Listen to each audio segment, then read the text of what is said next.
Very excited to see such an enthusiastic group of artists and student artists here. We have a wonderful panel.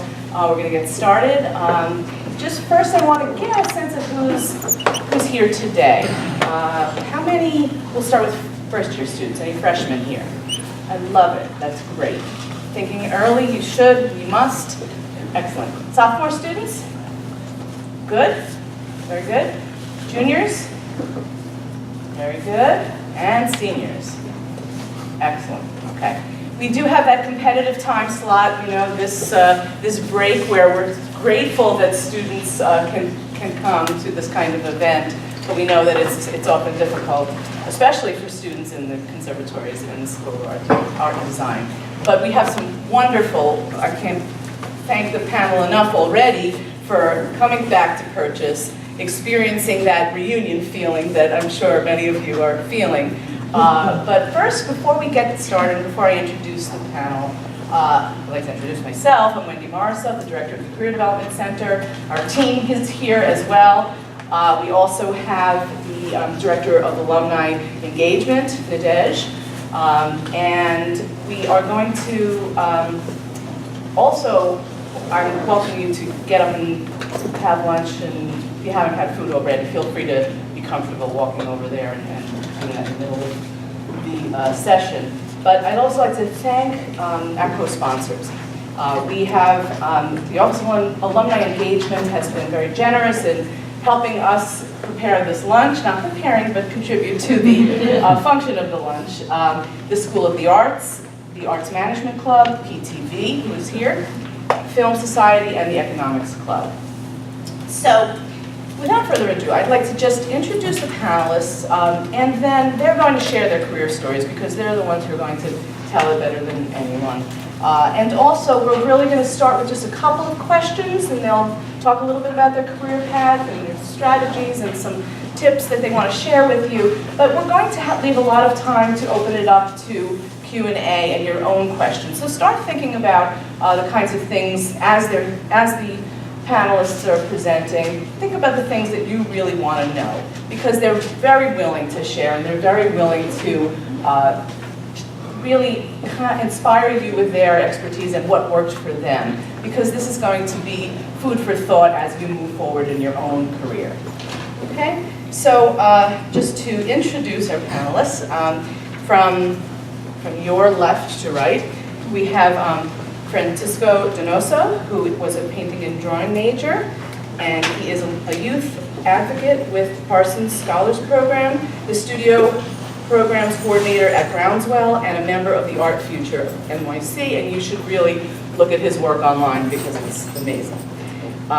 Will Gallacher was an acting major and co-producer and director of education for Strange Man and Company, among many other things.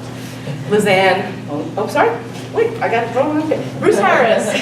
Bruce Harris was jazz performance. Any jazz folks here? Performers, music people? Okay. I was about to lose. Oh, there we go. Bruce is a trumpeter, a musician on various platforms, including TV and Broadway. Lisanne Moline was a playwriting and screenwriting major, and she is a development executive at Archer Entertainment Group and associate producer in film, and has lots to share. Krystal, Renee, we're very grateful to have as well. She was an arts management major. She's a singer and songwriter, actress, and dancer, currently working as a performer in the hit show Stomp, and if you haven't seen Stomp, you must see Stomp. It's been there 25 years now? 25 years. So twice, one at the beginning and much later. Great show. Off-Broadway, and Krystal graduated from Purchase, summa cum laude. Just fantastic. And then James Spione, a film major, Oscar and Emmy nominated, a winner? And Emmy nominated director, documentary film director. Okay? So the first question to the panel is, and like I said, we'll have time for networking afterwards and further questions. Please share with us your career path during and post-purchase and what you're currently doing now. We'll start here. Sure. So hi everybody, my name is Donoso. My preferred gender pronouns are he, him, and his. I graduated in 2011 from the School of Art and Design, Painting and Drawing with a minor in art history, and during school, then right after, preparing to get out. While I was a student, I was working in residence life. I was an RA, and I was really involved in with the Office of Art and Design. So I took advantage of some opportunities while I was here, mainly at the Neuberger Museum of Art. I did an internship with the education department, and that was my first sort of taste into art education outside of the traditional learning environment, so outside of a classroom or a public school classroom. And I think that that really set me up for what I wanted to do next. In my senior year at Purchase, I discovered what are artist residencies, and I applied to a fellowship, a postbac fellowship in New York, and I got in, and then I moved to New York, and pretty much that's how it kick-started things. But I've worked in museum education, and I'm currently working in public art education, and working with young folks in higher access to college education. Great. Hi guys, I'm Will. I went to the Conservatory of Theater Arts and Film 2008. Thanks. While I was here, the Conservatory did a great job of building this company mentality, right? So I had all these really great teachers, Joan Potter, Billy Charles Tutnell, Dean Irby, who's still there, a lot of other folk, but it was great. You spent 4 years sort of digging into your own creative potential and that of your company members, right? These other, we started with like 22, I believe, and we ended up with, I think 15 people my graduating year. So it was a very concentrated group of folk, and you get to learn each other's strengths, each other's weaknesses, and that of your own. We experimented with all these wonderful playwrights, and we focused a lot on actors creative, or like physical-based theater, which I internalized and kind of resonated with a little more specifically. So when I graduated, it was so exciting. I got signed with this agent, right? And I got, it was this fun. They were sending me out for stuff that was kind of weird, and I didn't really get it. I went up for like big musicals and stuff, and that's not what I trained for, right? That's not at all what I did. I did a lot of Chekhov. I did not do like Gallacher. I didn't know what the hell I was doing, and I was the only person under 6 foot auditioning for these roles. So I was a man that was not trained for, I did not have the singing pipes for 8 shows a week. I did not have the physical type, so I was already kind of at a disadvantage. And I kept finding again and again that my feedback there to the people who were sending me to these places, and like, I hope you get this job, I hope you get this job, please get this job for us, didn't really want to listen to me saying, I don't think I'm going to. And when I didn't, they seemed to have the audacity to be surprised. And throughout this, it wasn't going well. It wasn't going well. I was considering other pursuits, other endeavors. But while I was doing that, a couple of years passed, and a couple of young folk that had just graduated from here that I actually was and was not. It was a healthy blend of in school with. They were mostly underclassmen. Reached out and said that they were doing projects and they were looking for somebody that had the kind of focus that I once did in like a lot of this physical interpretation of theater, a lot of this wacky, crazy moving around. Stuff like Lecoq technique and Baralt and a lot of those abstractions of things. It clicked. Suddenly I wasn't attempting to fit myself into a differently shaped hole. This is kind of where my training led me to. It was a company-devised understanding, everybody working towards one idea, one story, and using whatever skills they happened to have, be it puppetry or whatever, specific lighting or specific design or movement theater, whatever it is, to further enhance that if it actually fit. And then one thing led to another, and we made a show called The Woodsman, which didn't go anywhere, and that's a shame. But I'm getting it did pretty well. But the since then, we've kind of formed an actual company, something we can actually be proud of, something that's like on paper. Nonprofit status, I'm looking at like potentially international tours of specific stuff that we're making. So, and we're only about like 5 or 6 people. So kind of making it up as we go along, and it's intensely terrifying and very exciting. And we don't really know the rules, so we're kind of learning as we go. But it means that you get to shape your own voice, right? It means you get to kind of forge your own identity in that market, and been very thankful for that. So that's kind of my journey up until this point. How's it going? My name's Bruce. I was a jazz major here, trumpet concentration, and I came from a very musical family, so coming to Purchase was like, this is where I'm going to complete the journey of becoming a great musician. So anybody who is in a music conservatory knows you're basically towing the line of like, I'm great, I suck. So, I mean, the whole time I was here, that was just the struggle. You know, you're dealing with the expectation, your own personal expectations, then the expectations that the conservatory has for you, and just really trying to manage it all. So, y'all know what that is. That was a lot of fun, a lot of agony, but a great time.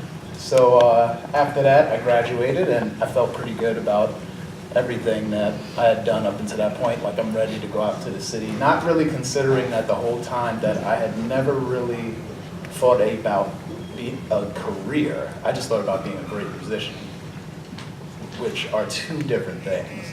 Whether you want to be good at art or whether you want to make money. They are related, but they are 2 different things.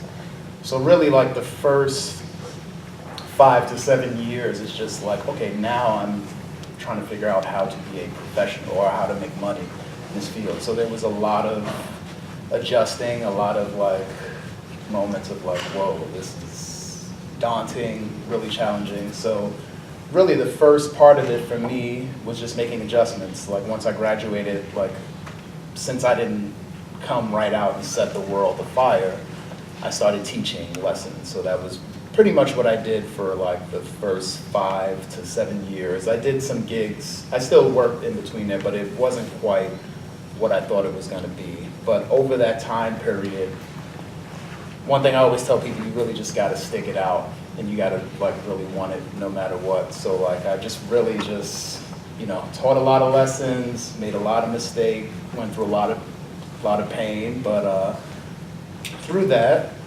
things got better. We'll talk more about it, but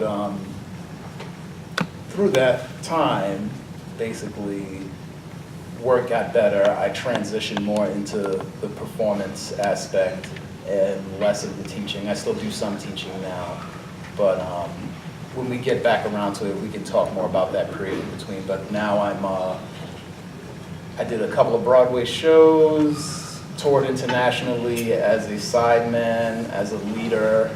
I've done some TV work and a little bit of everything, and I'm actually teaching again now. I teach at the new school, and that's what's happening currently. Hello, my name is Lisanne Moline. I graduated from SUNY Purchase as a playwriting screenwriting major.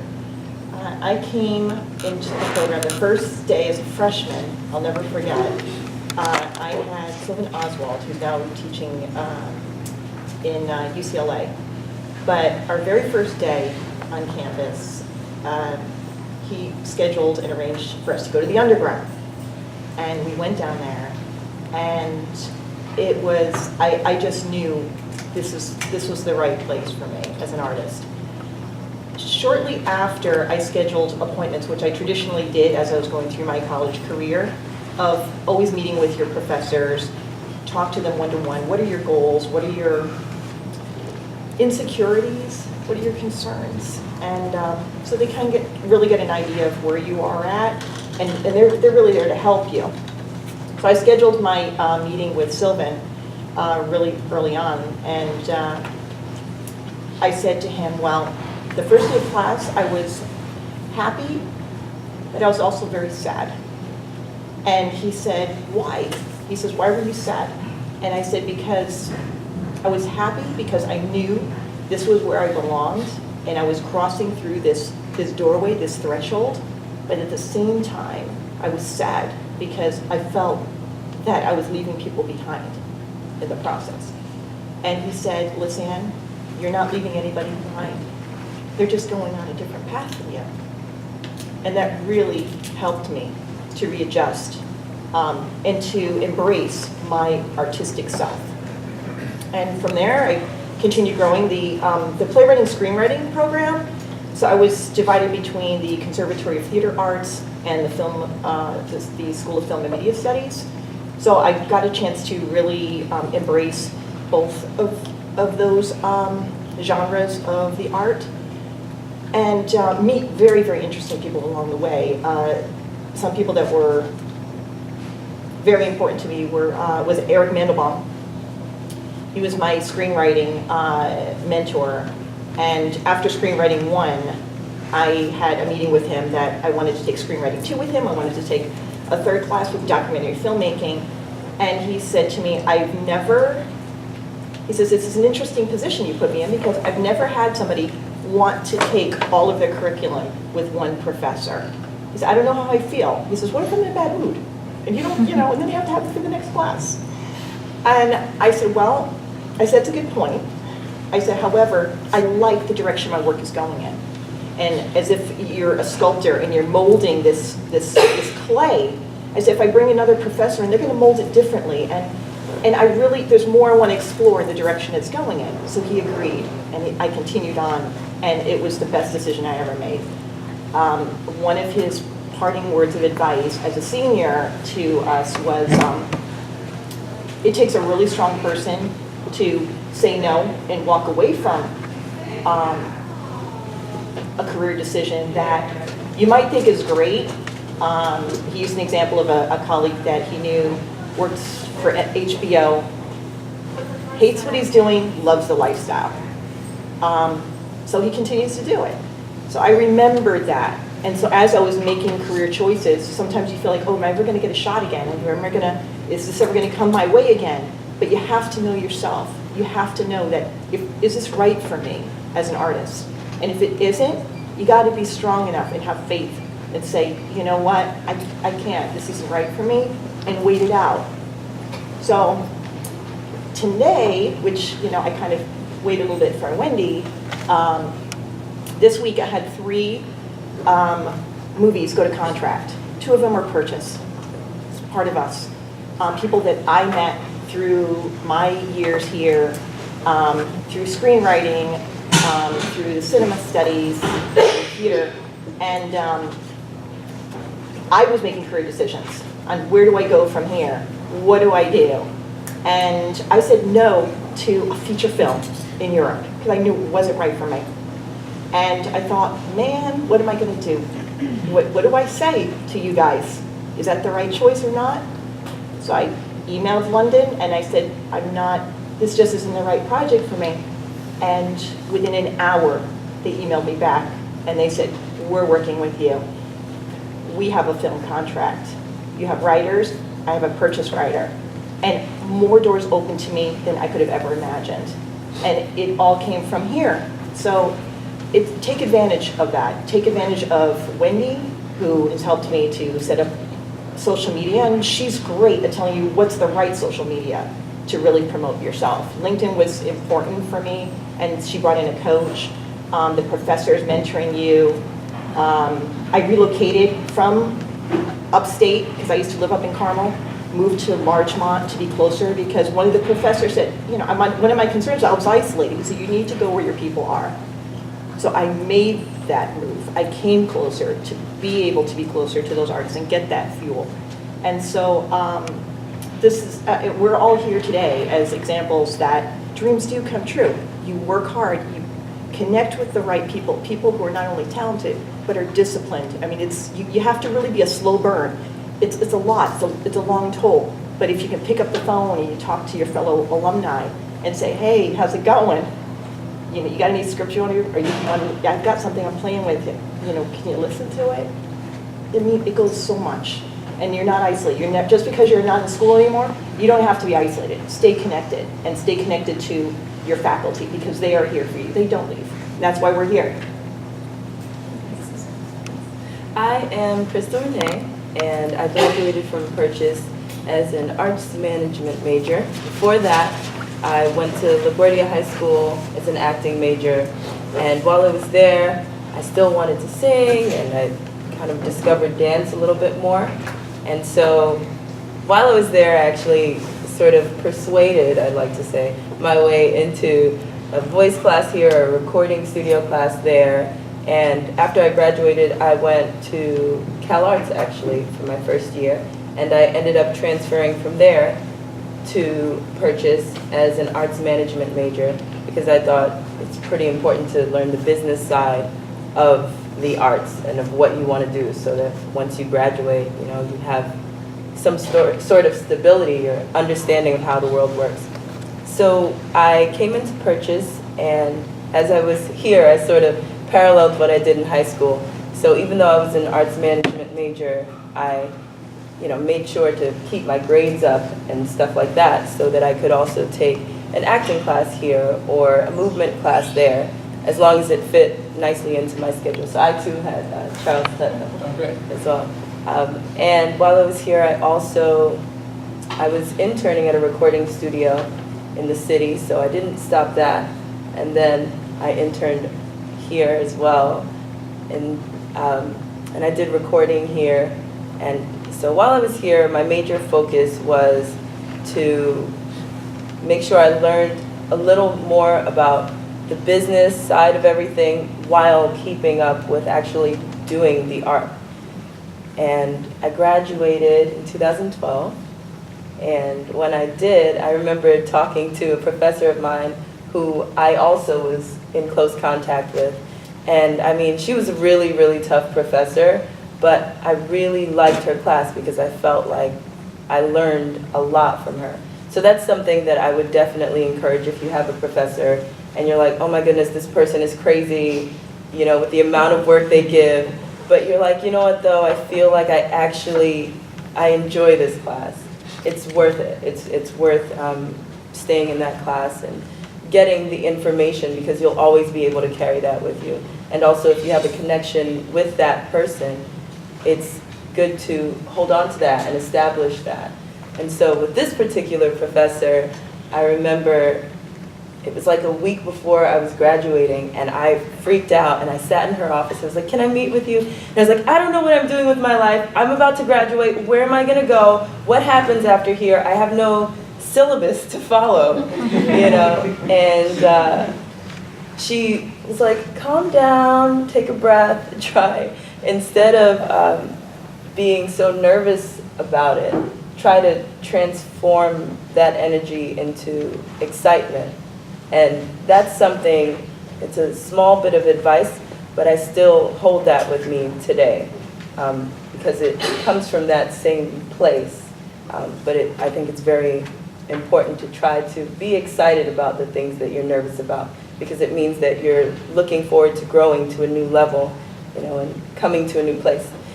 So she actually happened to know someone who was a director, and she said, well, I know a director who just needs a nanny for 2 of her kids. And I'd done some babysitting before, and it wasn't my ideal job right after college, but I was kind of like, yes, a job after college sounds great. So I graduated on Friday, I think, and was working by Monday.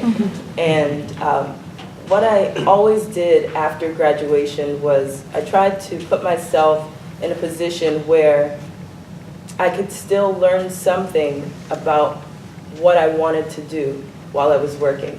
You know, so even while I was doing the nanny job, it helped that it was for someone who was in the art field, because she understood if I would say to her, I have a callback for this, you know, big show. Is it all right if I come a little later on this day? You know, and she was very flexible with things like that.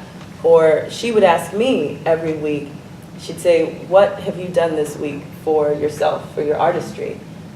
And I remember, I thought it was just going to happen like 1 week or, you know, the second week. But then she made it a consistent thing, and it became something that I had to consistently ask myself, because I also wanted to seem professional in front of this person, but I also realized I want to make sure that every week, every day now, you know, but back then it was every week I was doing at least one thing that was continuing in the path of where I wanted to go. And so after working with her some, I ended up actually waitressing for a little bit. So I totally did the whole performer who waitress. But again, I did that at a place where they would let me sing on the mic every now and then, you know. So I kind of get to sing a song and be like, table 22, I got you. And that was it was very nice for me because I was still around music, I was still around artists.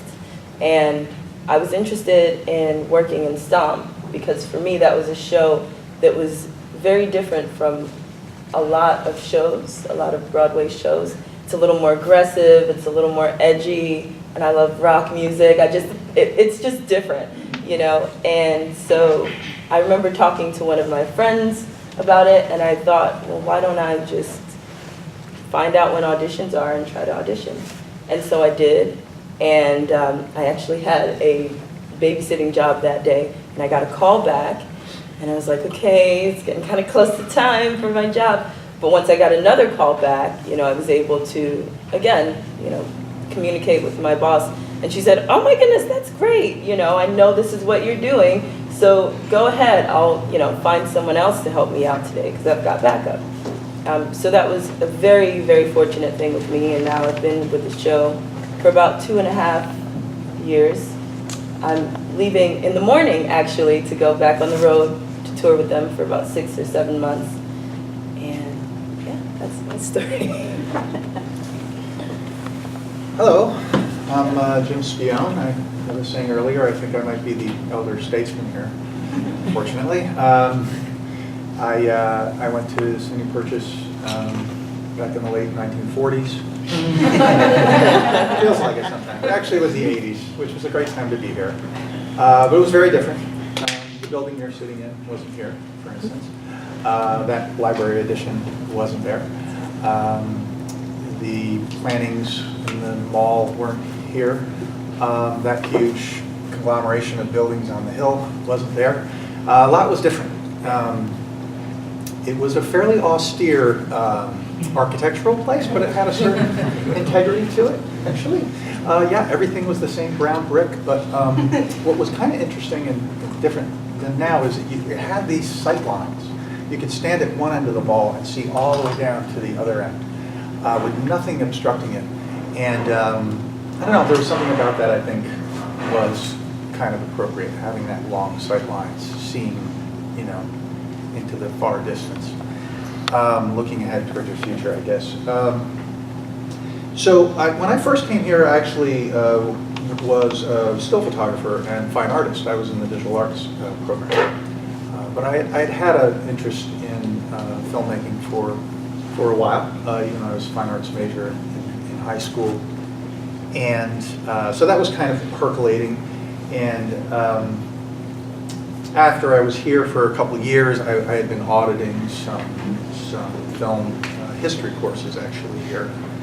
And there was a fantastic teacher here at the time named Tom Gunning, who's a really distinguished scholar and is now at the University of Chicago, expert on early cinema. But I took a couple courses with him, and that really sort of, I think that experience, which was really a particular college education experience, really opened my mind to the possibilities of film, cinema as an expressive medium. And I decided I'd switch majors, and that's what I would do. And of course, it was a conservatory program here and a conservatory program over there, so I pretty much lost all my credits and had to start over, which my parents were happy about. Of course, education was maybe 1/10 of the cost then, so can't really complain too much. So that's what I did, and you know, being at Purchase was a very intense program, and it still is. A lot of work. You kind of feel like you're in your own little isolation bubble. But you know, for one thing, I learned how to make movies. For another thing, I learned how to make movies with people, and made a number of lifetime friendships, actually. And those friendships are key, and I think I've heard other people say that too. Stick with those people that you know how to work with and who know you.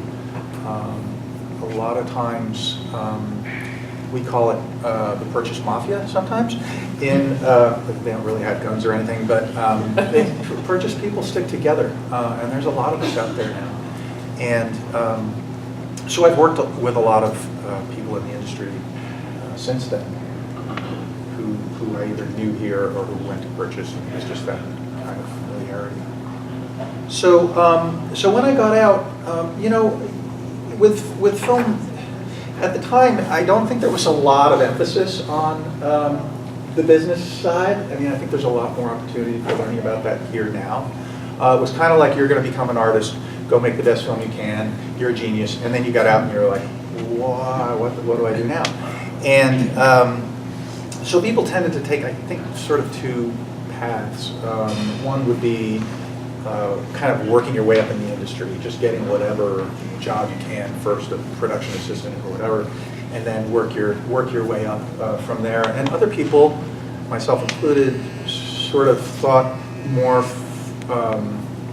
from the idea of, I want to be a writer and a director, and I want to concentrate on that, and I'll just figure out how to make money while I'm doing that. And that's what I did. You know, for a number of years, I worked odd jobs. I mean, while writing screenplays, I worked in restaurants, I worked in offices. Eventually, when nonlinear digital editing came along, I started learning that software and started doing editing work, and eventually sort of developed two simultaneous careers, which is as a professional editor, which is how I could make pretty reliable money, and then I'd make my own films when I could. So, yeah. So at first, like I said, I was a fiction filmmaker. I made a couple of fiction shorts after college. I went to major festivals like Sundance. In fact, I had two films at Sundance in 1995 because I worked with my best friend from Purchase and produced his first feature, which was exciting. But as that decade wore on, I found it harder and harder to sort of make the transition from making these short films to making features, and I had it's affectionately called development hell in the industry. So I had a number of projects going, and I had producers working with me and casting directors, and we were going to different stars. And because this is all pre-digital, you couldn't do a film for $5,000. You know, a cheap film was, you know, $100,000 or $200,000. A reasonable budget was maybe $500 or $600, but I was having a lot of difficulty. Things were, projects were falling through, or the money was there and then it wasn't there, etc. And at some point, I really turned to documentary as sort of, I don't want to say desperation, but yeah, partly. It was like, I got to do something else, and having switched, majors here, I just kind of thought of it like, well, I'm sort of switching majors again, but. And I started filming my own family, which was a subject that was at hand because my mom had grown up on a farm in upstate New York and central New York State, and it is a dairy farm that had been in the family for many generations. But the current generation coming up, my cousin had 6 children, and none of them wanted to do it. And so the farm was coming to an end. And I thought, well, that's something I have access to. It's an interesting story. I think it had a wider relevance, and so that was my first. That was my first feature film, which is a documentary called American Farm. And I think over the years, my experience making fiction films and really helped me in documentary, and certainly editing made me see that storytelling is storytelling, and that characters are characters, and we often talk about documentary. In terms of the characters that people were following. So I started doing that and stuck with it. I think, so if I have any lessons, I would say one is to stick with your friends. Another is to go with your gut, but be willing to be flexible and change and do something else. You know, those projects that I've been attracted to, the ones that have gone farthest, I find, had no business sense at all, ironically. I mean, they were just purely like, I've got to do this. There's something really important here. I've got to do this. So, you know, for example, in 2010, this group named WikiLeaks that I had never heard of before released all this information online. One of the first things they released, which made quite a splash, was this video recording from the Iraq War of this helicopter attack, American helicopter attack on civilians. And I had never seen anything like this. It was basically like 39 unedited minutes of what war actually was. It was nothing like we're told it was. And I was so, I mean, I couldn't sleep, literally, when I saw this thing. And I said, I got to do something about this. And I started researching it. And I found this online, of these sort of like alternative websites. I found this soldier, US soldier, who was on the scene at this event where all these civilians had been killed by this helicopter. And I said, I got to talk to this guy, I got to find him. And I literally made a couple calls and found his phone number and called him up. And 2 weeks later, I was in Wichita interviewing him. You know, I didn't really know how that was going to come together, but I turned it into a short film. It got accepted at Tribeca. I won the category at Tribeca, and it sort of took off. I went to a number of festivals, and eventually that was the film that was nominated for an Academy Award. But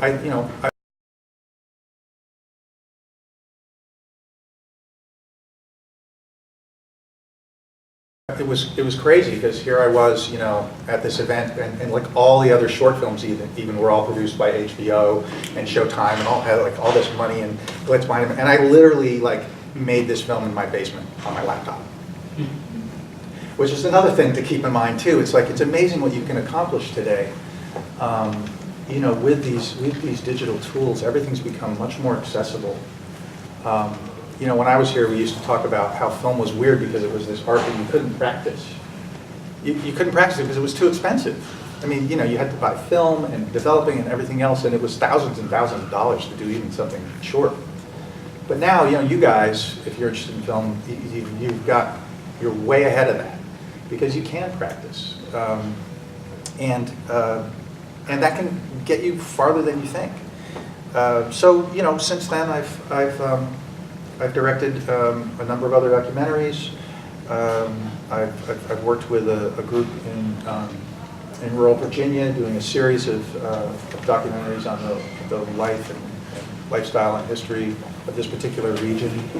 I also have made a number of other sort of bigger, more political films related to that film incident in Baghdad, which kind of put me on the map. And I also teach too. I teach right here at SUNY Purchase. So in the film program. So I've kind of come full circle. Sorry if that was a little long. No. Look forward to your questions. Terrific. It's terrific. So we have one more group question. What would you say, everyone has, with all the areas and industries within the arts, and as an artist, there are key elements that all of you talked about a little bit, but maybe you could share what those elements are that you feel were most helpful when you were getting your name out, the key to your own self-branding, if you will, or marketing. How did you promote yourself? What were some of those elements? It might have been, you might have started out when there was no social media, which makes a whole different, you know, it's a different ballgame now. But there are some common elements from, you know, back years ago to the present that maybe you could share with the students. Let's start with just out of curiosity, are there any visual artists in the room? Not necessarily studying visual arts, but people who are interested in art and education. Cool. So for visual artists, it's a little bit different, I would say, than being a performer or developing a sort of brand company. as far as being your own business person. I've never taken to social media to be the place for advancing my career. I think it has played a small role in developing friendships and contacts and networks and kind of expanding some things, but I think for me the most important thing has been to stay authentic with whatever kind of interaction you have. In the art world, in New York City, which is really all I know, and in Miami where I grew up, you have to show up, you have to be present, you have to work a full day and then go to the event, and then go to the party, or go to the artist talk, or go to the exhibition, or spend a lot of time being there with people. There's not much you can do from a distance. And I think that you learn that. That's something that I learned right away when I moved to New York after graduating from Purchase. I was really excited to just dive right into the art world and see what was there and explore all of the different artist communities that exist in New York City. And then figure out where I fit and where I belong and who your people are. And I think that in whatever industry you're at, there's so many different avenues to getting to where you want to be. You don't have to know right away, you just have to start somewhere. And I worked for many different artists who all had different approaches to getting to a place of relative success. And so for me it really meant showing up, being present, being authentic. I think with social media, with branding, with thinking about how the world perceives you, it's about how you tell your story. And I think that if you have a consistent story to tell about yourself, who are the people that you hang out with, what are your networks professionally, personally, socially, where do they intersect, because they always intersect. For me, that was the most important thing. To this day, it's really about that. So it's about keeping up with your friends. When I think about networking and I think about building out professional contacts, I consider those people my friends. And I think that mind shift for me was really important in thinking about how to advance my career and make moves. But it's really always been about being present. And it's really incredible when you spend time face to face with people, whether it be a large social event, a gala, a benefit, or a small gallery opening in a basement of somebody's house. Like that's really where you have the opportunity to connect to people and to tell your story. So for me, that was sort of helpful.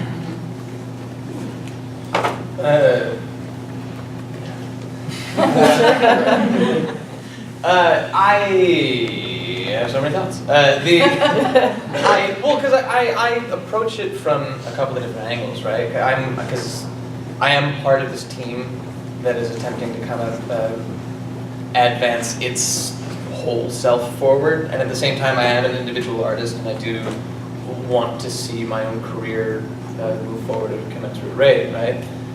So I kind of, it's always sort of a balance, and I think you guys are at such a great advantage at this point in your lives, in your careers, in your development, because you're in this really delightful vacuum, and you get to sort of assess yourself. And you get to reassess yourself, and you get to reassess yourself, and reassess yourself, and it can get super tedious, but it's very, very useful because when you're on the ground and you're running forward towards a specific goal, you might not have that kind of time or objectivity, right? You might have to make a decision and stick with it, even though you sort of decide that it's not really right. You've already kind of committed to it, and now there are contracts and there are producers, and oh god.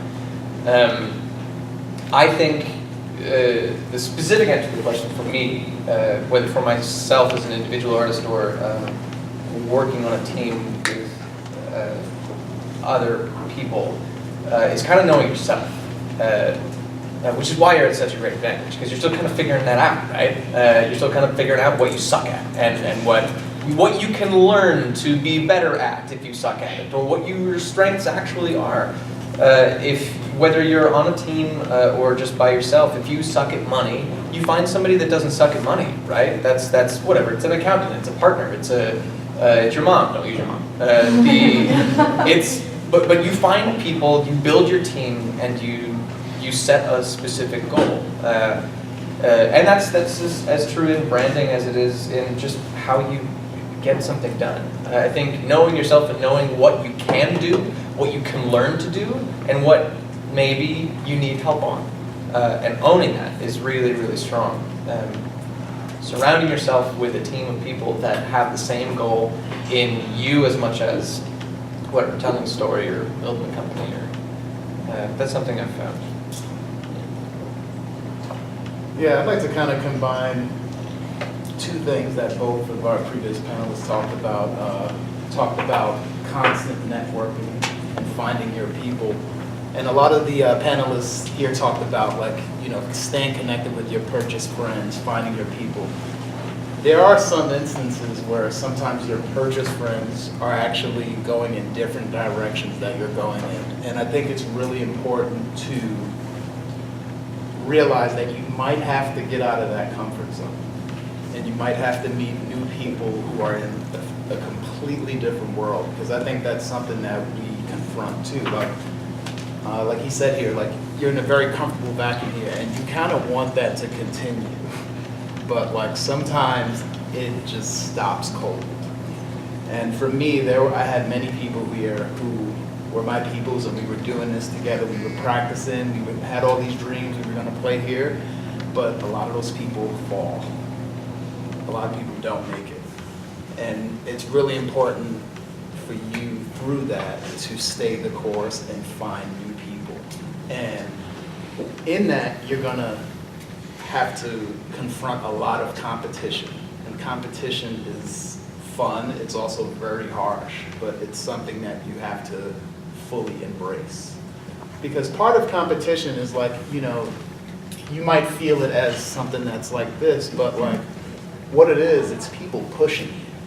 And that love that you want to feel, you're not going to necessarily feel it until you actually work up to where you need to be. And my field, like, I got out of school, and some people are like, oh man, you sound great. And then other times you get in situations where you're not on that level, and you're not going to feel that same love and comfort that you felt with all your people. But you got to work up to it. And when you do work up to it, then you get that nod, you get that look, you've earned it. So I think that's something that you have to be prepared for, especially as an artist, like performer, like everything feels good here. Even the stuff that doesn't feel good here is nothing compared to the actual competition you're gonna face on the scene, because there are more stakes. Like this, like not only do you have to deal with the competition, you might not be able to pay your rent that month because you didn't kill in a situation, but that is really what makes you. That's what makes the people that you see who are so amazing and so great. It's just that they really stuck it through those really hard times. And with that, I think one of the things in the conservatory, when you have adversity here, you're like, all right, now go over to practice and come back. But you have to develop in real time on the scene. So like when it's hard, you got to go right back in that fire and develop in real time. Like some people that I'm around now who were in school with me, the ones who can't embrace the challenge stay in their own place. But you have to, all right, I'm gonna get my ass kicked today. you gotta like, all right, let's go. I want it again. You just gotta like take the pain. I think that's what makes the top level artists. I'm sorry, just something, because you said something that really ripped me. Because once you get out of here, I feel like you want, at least something that I found is like, okay, cool, somebody just let me do this thing that I know how to do, right? You need permission, you just need somebody to give you that one step to like get you in, and then you're just gonna do it with the rest of your life until you die. But when you get out of here, when I got out of here, I realized that I actually did not know how to do everything I trained to do for 4 years. I didn't know how to do it. I knew that I wanted to do it, which is 51% of it. It's the majority of the thing, right? You figure out, this is the thing that I want. I'm going to do it. How do I do that? I have no idea how to do it. And in the context of the other place, right? This place was great because it taught me all of the tools necessary to understand how to do it, but it didn't really teach me how to do it in the context of in a business setting, or how to maintain this artistic integrity in a business setting, you know? It just taught me that I really wanted to learn how to do it, and I was looking for somebody not to give me permission to do this thing, but to learn how to do it in that context. And that's really most of it. The rest is, yeah, super important, but knowing that you want to do it is what you learn here. Just one thing, I don't want to talk too much, but it's funny we're talking about this. My teacher here is a gentleman by the name of John Vadas, who is, I could never achieve his resume in this day and time, because he came up in a time where, like, I mean, he was 16 years old and immediately was a star on trumpet. He has no conception of what the real world is for most people. So I had to deal with a super high level of, like, every time I was around him as a student, like, he saw something in me, but he would put me on the spot, like, constantly. Like, soon as he was around, I was, like, stressed out. Like, immediately, it's like, oh shit, am I gonna have to pull out my horn right now in front of a room full of people and show them that I can do something? So, fast forward, we just did a show together at a place called Dizzy's in New York, and, like, the first night of this, I literally felt like that kid again. I was like,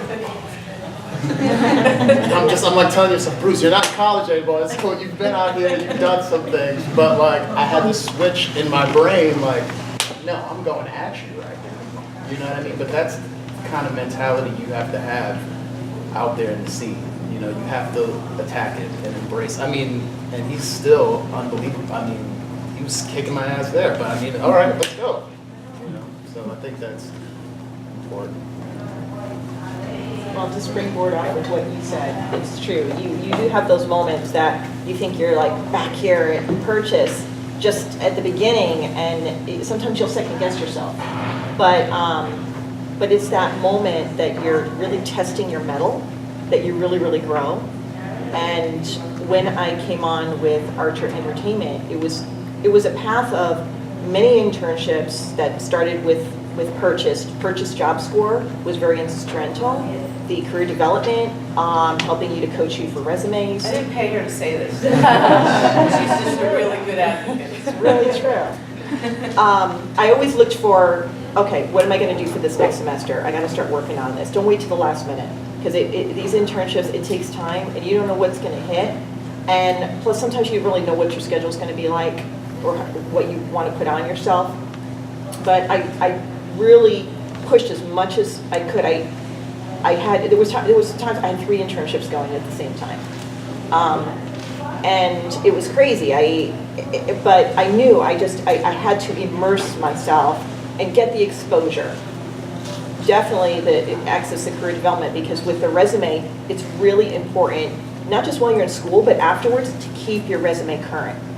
You got a new gig, put it on there. Hey, you know, update your LinkedIn, which Wendy was fantastic to bring the coach in, because as an artist, we create alone. So, you know, it's a very lonely life as an artist, but at the same time, that's self-inflicted privacy, and you tend to get into this feeling like you isolate yourself, not intentionally, but you're immersed, and your time goes by, it's like, oh my God, it's like 8 hours and I haven't eaten anything. And so, because you're in that zone, and you know, you're engulfing that fever in writing. You know, when the moose arrives, you got to answer her. So, keeping that resume going, the internships, and also, even though you do those internships, keep in touch with those people. I always ask for letters of recommendation for them, and I kept accumulating them, kept those contacts. Every holiday that came around, I would spend like good 45 minutes just lying in bed texting, Happy Thanksgiving, Happy Thanksgiving, Happy Thanksgiving. Go through my contacts. Because it's important not just for your career, but your people first. These are people that trusted to bring you to their organization, to learn, to shadow, to grow as an artist. They gave you a chance. Some of them are going to be paid internships, many of them aren't. But as you get into your senior year, Wendy will be the first person to tell you, do not undervalue your degree. You know, there comes a point where you're going out into this world, you need to get paid. You're no longer a student now. And if you don't ask for it, you're not going to get it. And sometimes we get a little nervous to ask for what is, you know, is fair, because we don't lose a chance, or we don't want to blow it. But believe me, they'll respect you for it, and if they don't, you shouldn't be working there anyway. Some of the other things that with LinkedIn, since I'm not a social media buff at all, that was a big step for me, but coming to career development when she had a special guest who was a LinkedIn expert really helped to bring out how to properly set it up. I'm always pruning it, so you want to keep it current. You want to make sure that the people that you associate with are a good reputation for you. You don't know where people are going to go, but if you know you're going to start working with people, there's going to be people that maybe go in a different direction that's just not kosher. You got to make that choice whether or not you still want to be linked into them for the business side, or is that really good press for you? Context. So going through with internships, that's really a big springboard, because you never know where one door is going to lead to. And I had started when I was still here. I'd worked in Cherry Lane Theater, and keep in mind, I'm a playwright screenwrite. I did television. I did Kyle Abram, who's coming to purchase Performing Arts Center. I was very well-rounded. Don't think because, all right, well, I'm an art major, I'm just going to do an art internship. Reach out to a museum. Reach out to the theater. You need to be very well-rounded, because a lot of times what happens is artists cross-pollinate, and you're going to find that you're picking up job skills, and then when you're looking, especially with arts management, is that, oh, ballet company does the same thing as Cherry. Oh, they do it a little differently here. You know, we're launching this, we're doing public relations. The skills are very valuable, and when you're making choices, make choices that are actually going to be relatable to your career. And that piece, as you said earlier, keeps you motivated, because it's something that, okay, you know what, they let me sing, I can be engaged, they know what I'm doing. Always be upfront. I'm a student, what your plans are. If you're upfront what you can do, people are going to be more supportive, and then when those things come up, they're going to be more inclined to be able to give you that time to pursue those different goals. But if you just drop it on them because, you know, oh, by the way, I happen to be, you know, an actor or a writer, and then it's like, well, you know, you didn't tell me that, I really need you for these hours, it's less stressful. Don't put it on you. Stress impairs creativity. So just be upfront. I always go by the 2 H's, help, not hurt. Now, if you're helping people, people are going to be inclined to help you, and they'll stick with you. They'll definitely stick with you. So one of my contracts that came through, and this was, you know, keeping in contact with LinkedIn, I also subscribed to entertainmentcareers.net, and I started that as a student. That really keeps you engaged with multiple areas of the art industry and entertainment industry. It keeps you on, you know, your pulse on there. So there was a job, it was actually for the International Emmy Awards that posted. And so I thought, okay, I'll apply. Got it, worked that, and I came off three different contract jobs through there, and internships, and I was burnt out. I thought, okay, I'm just gonna take a spring, just relax, not do anything more, but keeping connected, and the encouragement I've gotten from career development that, you know, you gotta put yourself out there, you gotta keep going. And so I had my little 10-day break, I went back in, clicked a few buttons, and that's how I got on with LA. And I thought, well, what, you know, I said, well, the competition's fierce, so, but, you know, what have I got to lose? Let me just send my resume out, because you gotta keep everything current. And a week after that, I had a couple of interviews. I had a Skype interview, because they use a lot of that, a lot of telecommuting. commuting. And then I had the job for I came out as a script researcher for 2 feature films. And that came from Purchase. Basically, the classes I took, dramaturg work with playwriting, doing research, understanding documentary filmmaking, understanding your content and what this is about. And so I was able to get a lot of tools to be able to reach out for these different jobs. So I did a great job for them, then they saw that right away, and then they approached me to basically take over their A&E network contract as a producer. I hadn't explored that part of myself yet, though I wanted to, and I said, okay, I'll do it, but can I develop a New York writer's room? And they said, go for it. You take over the LA writers, and you can do the New York writers, and the bulk of them came from Purchase, just from people that I kept in contact through the social media ports, through texts and emails, and every so often, like, hey, how's it going, and so forth. And then just from there, other doors open, and people remember you. As I said to Wendy earlier, the Emmys asked me back, International Emmy Awards asked me back for the shoot.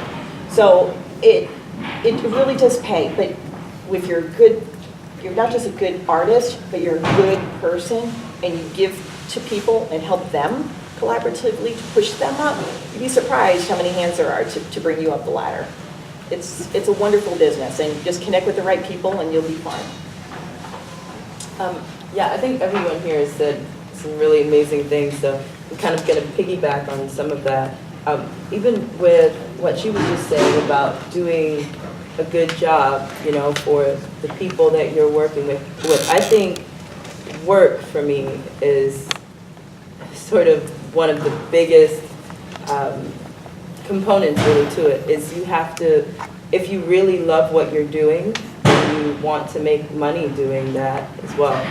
Or even if you just want to get it out there, you want to share it with other people, putting in the time and the work and the energy towards your craft and towards what you want to do, because and that is not only, for, let's say, I don't know, I'm a dancer, so I am only in the studio. It means that if you have a side job, because once you get out of here, if any of you plan on moving back to New York City, the rent is crazy. I'm gonna let you know that right now. It's insane. It is crazy. So if at the same time that you're doing that, you have another job that you're doing, really trying to, even if it's not your ideal job for life, doing a good job at whatever it is that you are doing, because it is important, and it's helping to establish, if it's helping to pay your rent, you know what I mean? It's helping to establish what you want to do, and also through that, you'll never know what connections you will make, so even with what she was just saying about being upfront with people, I think for me, a big part of it has been letting people know what I do, honestly and openly, So it's like, yeah, I'm here, and I'm really grateful to be here, and I love what I'm doing here. And then if you realize that, you're in a job and you really, really can't stand being there, then find something else where you feel a little bit more aligned and you feel like you can get through it and be happy enough to continue doing what you want to do. I think being present, someone talked about that a little earlier, is really important too. Having a sense of stillness, and as an artist, there will be times when you're alone and you're isolated, and being able to take that moment to step back and step away and think of, where am I, where do I want to be, what is the next step from here, and that sense of stillness is important to carry with you also when you are in the audition room, so that if there's that big agent or whatever, that you've researched and you're like, oh my goodness, I would love to work with this person, and you feel aligned with their talks and you've watched all of the YouTube videos and all of this stuff, it can be easy to, when you get in the room, feel this nervousness or this anxiety. And I think there is a good thing in that, because it means that there's something there that you really want,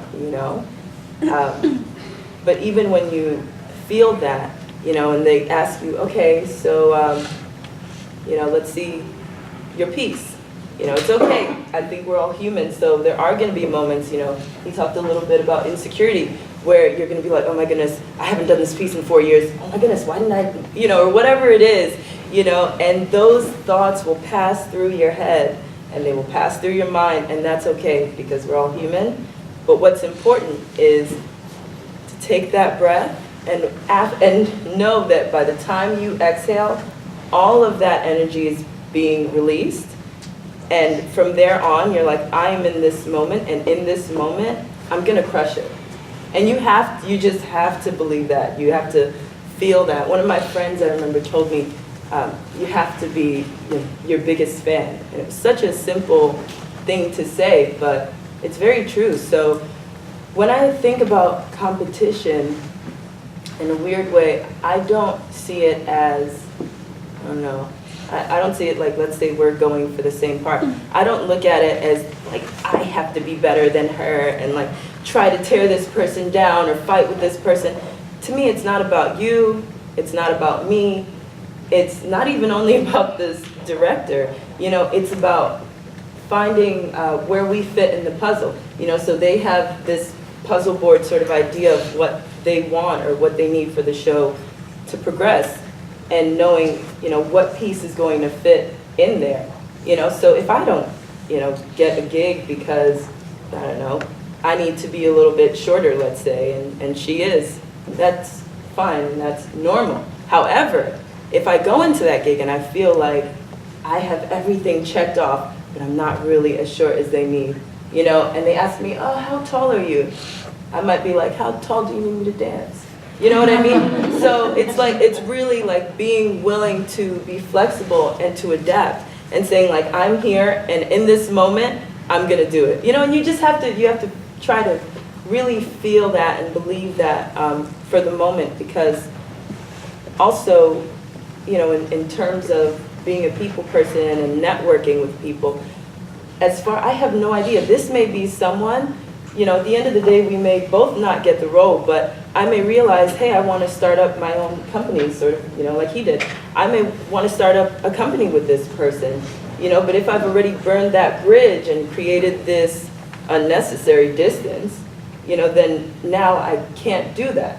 So I think it's important to, in any circle you go in, present yourself and be open and be kind. I mean, if you're in an audition room, though, have a balance, because if there's someone trying to talk to you the entire time and you're trying to focus on what you need to do, you can politely say like, hey, I just need to get in my zone. That goes back to knowing yourself. And I think while you're here, a lot of being in college and in life is constantly finding yourself. I don't think you ever get to a place where you feel like, I know exactly who I am. And maybe you shouldn't, because every time you want something new, there's going to be a new level of growth. You're going to be tested in a new way. And that's going to teach you something about who you are, about how you want to transition. In terms of branding and networking, there are some people who, are kind of like, I don't really do that much social media. That just, again, goes back to knowing who you are. If that's not how I do it, but you have your other ways of being able to connect with your people, that is amazing and that's awesome. For me, I know that I'm very interested in people as an artist, as a person. I'm very curious, so I very much enjoy networking. Like, to be honest, I come in here and I'm already like, oh, these people are interesting. I'm totally going to try to network with each and every one of them after. You know what I mean? And it's just that level of tenacity about whatever you're doing, It sometimes it's like, oh my goodness, this person seems kind of cool and I want to know more about them. And other times it's just like, oh, it'd be good to keep in touch with this person, because who knows where or when your paths may cross.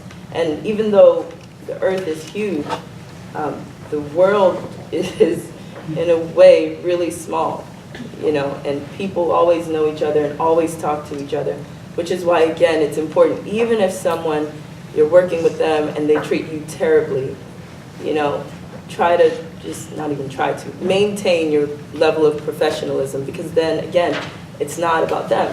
It's about you and how you carry yourself and your brand. Sorry. Find something that challenges you every day. And I mean, that's like such an overused quote, but I agree with it. And I think that for me, I always sort of think of it as diving into a pool. You're sort of on one side and you want something that's on the other side, but you never know whether or not you're gonna get there unless you really go for it. So if you're going in though, take your swimming lessons before. You know what I mean? Really come prepared to anything you're going to do, so that it's not just that you walk in and feel this sense of confidence, and not ego at the same time. Being able to be humble enough to understand that you are human and the other people near you are humans, and anything can happen to any of us. Try not to be jealous either of anyone's path, because life will take us all on different roads, and you just never know how it'll turn out. I remember when I graduated, and I thought, my mom was also like, you're not taking any time off, you're going straight to school. And I was like, oh, but I just came from this artsy school, and I was like, I want to be an artist, and I want to audition, and I want to do all of these things. And I couldn't do that right away, but it was good that I went on my own path. And then I remember a friend of mine who I used to dance with, and we'd go to auditions together sometimes. And he did go that route. He started auditioning right away. And I remember I got out of college and I looked at it and I kind of felt like, oh my goodness, I'm so behind. Here he is with his Broadway show. I just got out. I'm nannying for 2 kids who will not talk because they can't, And then just as it turns out, he ended up getting very injured in that show, and his life is changed forever and different. And I look at it now and I'm like, oh, I wouldn't want that path for me, because I don't know how I would have handled that, and exactly what direction it would have taken me on. But yeah, flexibility is important. My goodness, I'm so nervous right now. I'm like shaking.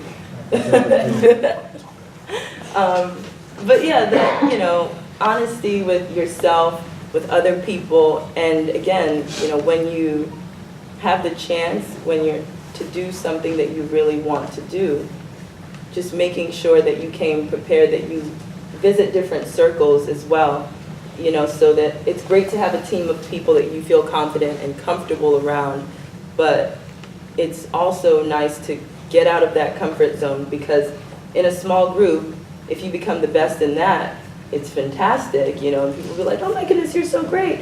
But then when you leave there, you're not going to be prepared for, a completely different group. So it's very important to touch all your bases and make sure you feel well-rounded in essence. Gosh, it's hard to know what to add after all this wisdom. I mean, of course, I would agree with a lot of what I've heard. Being true to yourself, being able to persevere through thick, hard times and great times. Networking is hugely important. It was interesting to hear people talk about social media and sort of like downplay it, and I think I can't even overemphasize enough how important social media has been for my documentary career. And I think possibly being a little older and being around for so long when there was no social media, when it first started coming on the scene, I was like, oh, this is interesting. But in 2010, when I started making Incident in New Baghdad, that film I told you about, I had never heard of Facebook.